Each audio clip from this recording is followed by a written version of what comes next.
Hi guys, स्वागत है आप सब लोगों का इस वीडियो में।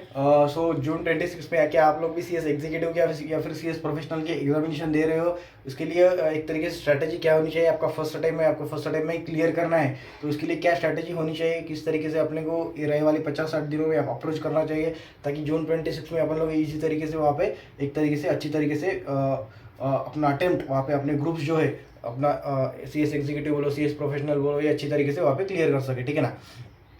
क्या टाइम टेबल होना चाहिए, क्या स्टडी रूटीन होना चाहिए, क्या अभी तक इस स्टेज पे आकर आज है 2-3 अप्रैल, ठीक है ना? इस स्टेज पे आकर मुझे लगता है कि क्या आपकी क्लासेस अभी तक ख़त्म हो जानी चाहिए, या फिर मेरे थोड़े बहुत क्लासेस बचे हैं तो अभी बहुत ग्रुप पॉसिबल है, या फिर मैं सिंगल ग्रुप के लिए जाऊँ, ये सारी चीज़ें। बेसिकली एक मोटा मोटी आइडिया अपन लोग इस वीडियो से लेंगे। अगर अपन बात करें तो अभी 2-3 अप्रैल आज है। आज मेरे हिसाब से 3 अप्रैल है आज, ठीक है ना? 3 अप्रैल की अगर अपन बात करें तो अपना एग्जामिनेशन 1 जून को है। मोटा मोटी कहीं ना कहीं अपने पास एक 50-55-57 दिन बाकी है, ठीक है ना? अगर आपके क्लासेस हो गए हैं, ठीक है ना, अगर आपके क्लासेस पूरे देखना हो गए हैं, आपका फर्स्ट अटेम्प्ट था या फिर आपका सेकंड थर्ड अटेम्प्ट था, तो आपके क्लासेस तो हो ही गए होंगे। बट आपका जो भी रिवीजन है, मैराथन है, तो वो अगर आपका देखने का हो गया है, या फिर आपका सेकंड थर्ड अटेम्प्ट है और आपका रिवीजन मैराथन 1-2 सब्जेक्ट के हुआ है, बाकी सब्जेक्ट के बाकी है, तो भी पॉसिबल है, ठीक है ना? और अगर आपका फर्स्ट अटेम्प्ट है तो मेरे हिसाब से अभी तक क्लासेस आपके जो है वो ख़त्म हो जानी चाहिए। अगर क्लासेस ख़त्म होते हैं एंड क्लास के साथ में आपकी कंसेप्चुअल क्लैरिटी है, क्लास में टेस्ट वगैरह आप लोगों ने देखे रखी है, थोड़े बहुत कंसेप्चुअल क्लैरिटी आपकी अच्छी है, कहीं ना कहीं आराम से आप लोग 1.5-2 महीने में अच्छी तरीके से प्लान करो, तो एक तरीके से क्या बोल सकते हैं कि बहुत ग्रुप के लिए जा सकते हो, ठीक है ना? 2 महीने बाकी है, 2 महीने में बहुत ग्रुप के लिए जा सकते हो। अभी 7 ही सब्जेक्ट्स है, तो कहीं ना कहीं ये चीज़ पॉसिबल है। But yes, proper study routine होना चाहिए। उसके लिए कहीं ना कहीं एक डेडिकेशन लगेगा, एक डिसिप्लिन लगेगा, एक कंसिस्टेंसी लगेगी। बट अगर आप प्रॉपरली प्लान आउट करोगे तो असंभव ऐसा कुछ नहीं है, ठीक है ना? आराम से सारी चीज़ें हो जाएगी, आराम से, मतलब थोड़ा बहुत अगर स्ट्रेच करे तो ये सारी चीज़ें हो सकती है, ठीक है ना? अगर सबसे पहले तो सीएस एग्जीक्यूटिव के आप लोग बोथ ग्रुप दे रहे हो, ठीक है ना? बोथ ग्रुप दे रहे हो तो मैं रिकमेंड करूंगा कि आप लोग कहीं ना कहीं दिन में 2 सब्जेक्ट लीजिए। फर्स्ट सुबह, ठीक है ना, सुबह एक क्या बोल सकते हैं कि सुबह एक थ्योरी सब्जेक्ट लीजिए एंड सेकेंड हाफ में प्रैक्टिकल सब्जेक्ट लीजिए। मतलब सुबह ग्रुप 1 का सब्जेक्ट लीजिए, सेकेंड ग्रुप 2 का सब्जेक्ट लीजिए, सेकेंड हाफ में ग्रुप 2 का सब्जेक्ट लीजिए। मतलब सुबह अगर आपने कम्युनिटी लॉ पढ़ना स्टार्ट कर दिया तो सुबह 7 बजे पढ़ाई के लिए बैठ जाइए, सुबह 7 से 9, साढ़े 9, 10 बजे तक, ठीक है ना? उसमें थोड़ा बहुत ब्रेक बीच में ले सकते हो, ठीक है ना? अगर कुछ बहुत ऐसे दिमाग में नहीं जा रहा है, और आप लोग दिमाग में ही नहीं जा रहा है, आप लोग बस बैठ के पढ़ रहे हो, ऐसा कुछ नहीं होगा, ठीक है ना? थोड़ा 5-10 मिनट ब्रेक लीजिए, थोड़ा नीचे चक्कर मार के आइए, या फिर थोड़ा नीचे घूमते घूमते पढ़िए। अगर आप लोग लाइब्रेरी वगैरह जाते हैं तो नीचे के थोड़े फार जो कुछ भी आपका कंपाउंड होगा, या फिर आपका टेरेस होगा, या फिर आप लोग घर पे पढ़ते हो तो वहाँ पे टेरेस पे थोड़ा बहुत घूमते घूमते शाम के टाइम पे 5-6 बजे इस तरीके से कीजिए। थोड़ा बहुत ब्रेक लीजिए, अननेसेसरी स्ट्रेच मत कीजिए। अगर आप लोग कम्युनिटी लॉ सुबह लेते हो तो एक 7:30 अगर आप लोग वहाँ पे पढ़ाई के लिए बैठते हो तो वहाँ पे 9:30-10 बजे तक भी आप लोग पढ़ते हो। बीच में थोड़ा थोड़ा अगर 5-10 मिनट का ब्रेक लिया तो भी चलेगा।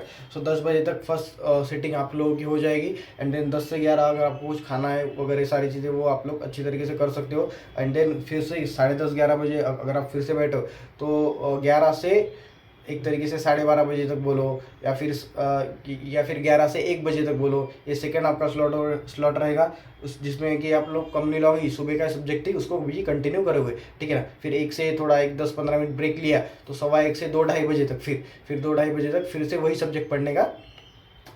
एंड देन 2:30 से 3 अगर थोड़ा बहुत एक 10-15 मिनट ब्रेक लिया, थोड़ा बहुत क्या बोल सकते हैं उसको, थोड़ा बहुत नीचे थोड़ा बहुत एक चक्कर मार लिया, वो भी चलेगा। 3 बजे आप सेकंड ग्रुप का जो कुछ भी आपका प्रैक्टिकल सब्जेक्ट है, सेकंड ग्रुप में टैक्सेशन है, ठीक है ना? तो टैक्सेशन सेकंड हाफ में लीजिए। तो 3 से 5 बोलो, 3 से 5 2 घंटे की ये सीटिंग हो गई। फिर 5 से 5:30 कुछ बाहर एक तरीके से चाय वगैरह पी ली, थोड़ा बहुत एक चक्कर मार लिया 5 से 5:30 बजे तक। फिर 5:30 से लेके 8-8:30 बजे तक, ठीक है ना? 8-8:30 9 बजे तक। इस तरीके से अगर आप लोग प्लान आउट करोगे तो ज़्यादा स्ट्रेच भी नहीं होगा, ब्रेक भी रहेगा। प्रॉपर ब्रेक लेना बीच में ज़रूरी है। अगर प्रॉपर ब्रेक बीच में आप लोग नहीं लोगे तो कहीं ना कहीं वो सारी चीज़ें मैनेज उस जगह पे नहीं होगी, अननेसेसरी स्ट्रेच होगा। आप लोग बैठोगे बट उसकी एफिशिएंसी, उसका आउटपुट कुछ भी नहीं आएगा। अंतिम घड़ी में अपने को सिर्फ नाम के लिए 3 रिवीजन किए, दिमाग में कुछ भी नहीं जा रहा, ऐसा नहीं होना चाहिए, ठीक है ना? दिमाग में जाना चाहिए जितना सिंपल रखोगे उतना अच्छा रहेगा, ज़्यादा स्ट्रेच मत कीजिए। सुबह का एक स्लॉट हो गया 7 से 7:30 से 10 का, ये अपने 2-2.5 घंटे का हो गया। देन 11 से 1 का हो गया, देन अपना 11 से 1 का हो गया, ये हो गया 2 घंटे का, मतलब 4.5 घंटे। एंड देन अपना 1:15 से 2, 1:15 से 2:15 अपना 2:30, ठीक है ना। मतलब सुबह का 2-2.5 घंटे का, वो 2 घंटे का, 11 से 1 सा, मतलब 4.5 घंटे, और ये तो 5.5-6 घंटे आप लोग कहीं ना कहीं ग्रुप 1 के लिए दे रहे हो। एंड देन ग्रुप 2 का अगर वहाँ पे अगर बात करें 3 बजे सो भी बैठे, सो 3 से 5 का 2 घंटे का स्लॉट, एंड शाम में आपका 5:30 से 8:30, मतलब 3 में से 2-2.5 घंटे का स्लॉट, ठीक है ना। तो 5-5.5 घंटे उसको, मतलब कहीं ना कहीं आपकी एक 9-10 घंटे की स्टडी आपकी आप लोगों की वहाँ पे होगी। मतलब एक 8.5-9 घंटे की इफेक्टिव स्टडी आप लोगों की उस जगह पे होगी। सो कहीं ना कहीं आराम से अगर ये स्ट्रैटेजी फॉलो करो कि दिन में 2 सब्जेक्ट लिए, सुबह एक थ्योरी सब्जेक्ट लिया और शाम में प्रैक्टिकल सब्जेक्ट लिया, तो आराम से आप लोग यहाँ पे अच्छी चीज़ें अच्छी तरीके से सारी चीज़ें कर सकते हो। बस एक चीज़ ध्यान में रखनी है कि राइटिंग प्रैक्टिस करनी है। पास्ट एग्जामिनेशन के पेपर लेने हैं, एंड वही पेपर जो है, वही पेपर कहीं ना कहीं एक तरीके से आप लोग उसमें जो क्वेश्चन है वो क्वेश्चन एक फेयर में अच्छी तरीके से, जैसे आप एग्जामिनेशन में लिखते हो उसी तरीके से लिख के उसके आंसर उसको सॉल्व कीजिए, और अपने मेंटर से वगैरह एक तरीके से उसको चेक करवा के लीजिए, ताकि आपकी गलतियाँ आपको समझ में आ जाएंगी। राइटिंग प्रैक्टिस करना बहुत ज़रूरी है। राइटिंग प्रैक्टिस आपने नहीं करी, डायरेक्ट एग्जामिनेशन में जाके अगर आपने आंसर लिख लिए, तो कहीं ना कहीं छोटी मोटी गलतियाँ के लिए आप लोगों के एग्जामिनेशन में मार्क कटेंगे, एंड अल्टीमेटली फिर आप लोग 10-5 मार्क्स से अगर ग्रुप नहीं निकला बाय चांस, तो कहीं ना कहीं वो रिग्रेट बहुत बड़ा रहेगा। सो कहीं ना कहीं मुझे लगता है कि राइटिंग प्रैक्टिस करना बहुत ज़रूरी है। 5 मिनट लगते हैं भाई रोज के 2 क्वेश्चन लेने का। पास्ट एग्जामिनेशन पेपर रोज के जब आप ब्रेक में वगैरह बोलो या फिर घर पे बोलो, इंस्टाग्राम स्क्रॉल करते हो, उसकी जगह पे ICSI पेपर्स अपने क्रोम पे डालने का, सारे पेपर सारे अटेम्प्ट के आ जाएंगे, बट उसको देखते जाने का। उसके बाद में गाइडलाइंस आंसर भी आते हैं। गाइडलाइंस आंसर अगर जून 25 हो गया, गाइडलाइंस आंसर ऑफ दिसंबर 25 हो गया, वो वहाँ पे खोलने के किस तरीके से इंस्टीट्यूट ने आंसर दे के रखे, ठीक है ना, वो भी आप लोगों को समझ में आएगा। फिर अपने आंसर से उसको आप लोग कंपेयर कर सकते हो, अपने टीचर से आपके आंसर चेक करवा के ले सकते हो। बट अच्छी तरीके से लिखना, जैसे आप लोग एग्जामिनेशन में लिखते हैं, डायरेक्ट क्वेश्चन के आंसर कैसे लिखना है, केस लॉ के आंसर कैसे लिखना है, ये सारी चीज़ें आपकी हो जाएगी। और अंत में एक 80 मार्क की टेस्ट, 100 मार्क की टेस्ट कहीं ना कहीं आप लोग दीजिए, ताकि एक टाइम मैनेजमेंट आपका हो रहा है कि नहीं, 3 घंटे में पेपर हो रहा है कि नहीं, ये आपको पता चलेगा। डर लगेगा, टाइम नहीं रहेगा, सारी चीज़ें, बट कहीं ना कहीं स्ट्रेच करके दीजिए। रात से 9 से 12 बैठ के दीजिए, कुछ भी कीजिए बट दीजिए, क्योंकि उसमें फेल होंगे तो भी चलेगा, बट मेन एग्जामिनेशन में फेल होने से मेन एग्जामिनेशन में फेल होने से उसमें फेल होना अच्छा है। वर्स्ट टू वर्स्ट केसेस में क्या होगा, उसमें 0 मार्क्स आएंगे। इससे बुरा तो कुछ नहीं होगा ना, बट ठीक है ना, उससे बुरा कुछ नहीं होगा। और उसमें कुछ कम भी मार्क आए तो कोई दिक्कत नहीं है। अगर आप टेस्ट सीरीज के पेपर देखोगे तो वो ज़्यादातर कहीं ना कहीं हार्ड रहते हैं एज़ कम्पेयर टू इंस्टीट्यूट। तो इंस्टीट्यूट का कहीं ना कहीं आप लोग इंस्टीट्यूट के पेपर देखिए, आप लोगों ने अच्छी तरीके से कंसेप्चुअल क्लैरिटी है, एक दो रिवीजन आप लोगों ने किए, तो कहीं ना कहीं आप लोग उसको इंस्टीट्यूट के पेपर को कहीं ना कहीं सॉल्व करते आपको जमेगा, ठीक है ना। और वो एग्जामिनेशन के हॉल में अगर आप लोग अच्छी तरीके से कंसेप्चुअल क्लैरिटी लेके 2-3 रिविजन्स करके गए, तो एग्जामिनेशन के हॉल में जाकर आप लोगों को शुरुआती में जाने से पहले लगेगा कि भाई मैं लिख सकता हूँ कि नहीं, मुझे तो कुछ मैंने सब पढ़ा है बट मुझे तो कुछ याद ही नहीं आ रहा है, वो सारी चीज़ आप लोगों को लगी। बट जैसे भी आप लोग एग्जामिनेशन हॉल में जाओगे, तो कहीं ना कहीं एक आप लोगों को भी पता नहीं चलेगा कि आप लोग कब पूरा पेपर कंप्लीट कर दोगे, ठीक है ना। वो एक चीज़ क्या बोल सकते हो उसको, वो एक एनर्जी रहती है कि वो सारी चीज़ें वहाँ पे बैठ के आ जाती है, इंसान वो लिखने लग जाता है सारी चीज़ें। शुरुआती में लगता है कि यार भाई मुझे तो कुछ याद ही नहीं है, मैं कुछ लिख पाऊंगा ही नहीं, बट आप लोगों ने 2-3 रिविजन्स कर लिए, आप लोगों की कंसेप्चुअल क्लैरिटी है, सो कहीं ना कहीं आप लोगों ने पास पेपर देख के रखे, सो कहीं ना कहीं एग्जामिनेशन हॉल में जाकर आप लोग सर सारी चीज़ें कहीं ना कहीं एक तरीके से लिख लोगे, आपको पता भी नहीं चलेगा, ठीक है ना। ये चीज़ मार्क करके रखिए बस। अगर आप लोगों को लगता है कि भैया मैंने कुछ पढ़ाई नहीं की, मुझे कुछ नहीं आता, आप लोग जस्ट मार्क कर लीजिए, कंसेप्चुअल क्लैरिटी है, 2-3 रिविजन्स किए, तो एग्जामिनेशन हॉल में जाके वो एनर्जी रहेगी, वो माहौल रहेगा कि वो माहौल में सारी चीज़ें आप लोग एक तरीके से सारे आंसर वहाँ पे लिख दोगे, आपको पता भी नहीं चलेगा, ठीक है ना। सो अगर आपको फियर लग रहा है, डर लग रहा है, तो ये सारी ये सारी चीज़ें वहाँ पे नॉर्मल है, ये सारी चीज़ें सबके साथ होती है, it is a part of a process. अगर पास होना है तो कहीं ना कहीं ये प्रोसेस से आप लोगों को सारी प्रोसेस से डर हो गया, ये सेल्फ डाउट हो गया, ये सारी चीज़ों से जाना पड़ेगा। जब तक ये सारी चीज़ों से नहीं जाओगे तब तक वो मंजिल तक नहीं पहुँचोगे, ठीक है ना। सो ये बीच में के कुछ स्टेशन है, सेल्फ डाउट, फियर, इसमें से गुजरना ही पड़ेगा, ठीक है ना। जैसे एक गाँव से दूसरे गाँव जाने के लिए बीच में के स्टेशन लेने ही पड़ते, उसी तरीके से यहाँ से CS शुरू किया, यहाँ पे CS खत्म हो रहा है, तो ये बीच में जो गाँव आ रहे हैं इससे जाना ही पड़ेगा। इनमें फियर, सेल्फ डाउट, फेलियर, ये सारी चीज़ें रहेगी। इस पर इसको फेस करना ही पड़ेगा।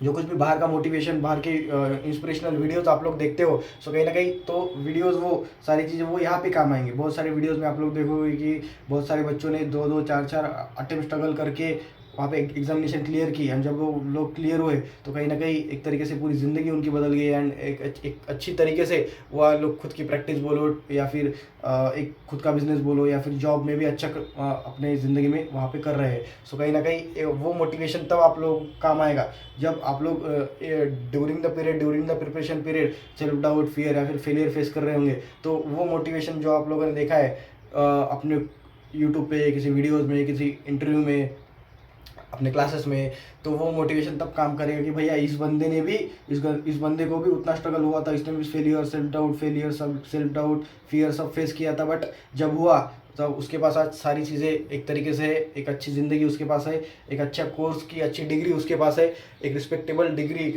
रिस्पेक्टेबल पोजीशन उसकी सोसाइटी में कहीं ना कहीं है।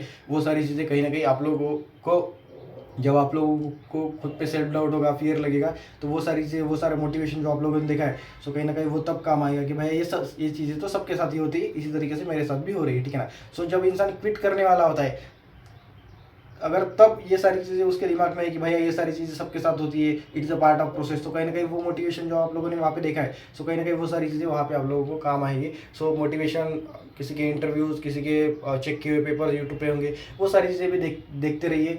इंस्टाग्राम वगैरह ऐसा मैं नहीं रिकमेंड करूँगा कि इसको बंद कीजिए, क्योंकि बहुत सारी चीज़ें आज, बहुत सारे टीचर्स बोलो, सारी चीज़ें बोलो, इंस्टाग्राम पे अलग अलग वहाँ पे CS के रिलेटेड पेजेस है, CS के रिलेटेड, उसमें बहुत सारी चीज़ें वहाँ पे आते रहती हैं, अमेंडमेंट्स हो गया, कुछ भी हो गया, हॉल टिकट आ गए, ये सारी चीज़ें वहाँ पे आके रहती है। सो कहीं ना कहीं वो भी आप लोगों को हेल्प करेगी।